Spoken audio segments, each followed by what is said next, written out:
सबसे पहले हमने इस टाइप का एक मग ले लेना है। उसके अंदर 4 टेबल स्पून मैदा डालेंगे हम। टेबल स्पून डालना है, टीस्पून नहीं। 2 टेबल स्पून में इसके अंदर शुगर ऐड करूँगी। ग्राइंड शुगर है, आप इसकी जगह दूसरी भी यूज़ कर सकते हैं। आप अपने टेस्ट के हिसाब से भी शुगर ऐड कर सकते हैं। मैं यहाँ पे 2 टेबल स्पून डाल रही हूँ।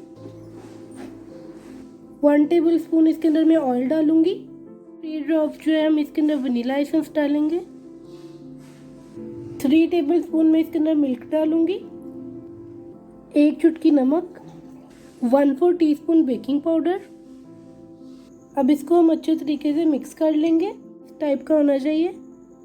ये अच्छे से मिक्स हो चुका है। अब मैं इसके अंदर 1/2 टीस्पून जो है स्प्रिंकल्स डालूंगी। आप इसकी जगह कुछ भी डाल सकते हैं, चोको चिप भी डाल सकते हैं, डार्क चॉकलेट भी डाल सकते हैं। अब मैं इसको अच्छे तरीके से मिक्स कर लूँगी। हमारा बैटर बिल्कुल रेडी है। अब मैं इसको 1 मिनट के लिए माइक्रोवेव में जो है बेक करूँगी। 1 मिनट बाद देख सकते हैं अब हमारा केक बेक हो चुका है। मग केक बेक हो चुका है। मैं आपको चेक करके दिखाती हूँ स्पून से कितना सॉफ्ट बना है। ये देखिए कितना ज़्यादा सॉफ्ट है।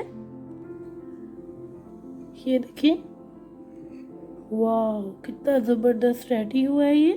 चलो मिलते हैं नेक्स्ट वीडियो में, तब तक के लिए अल्लाह हाफिज़।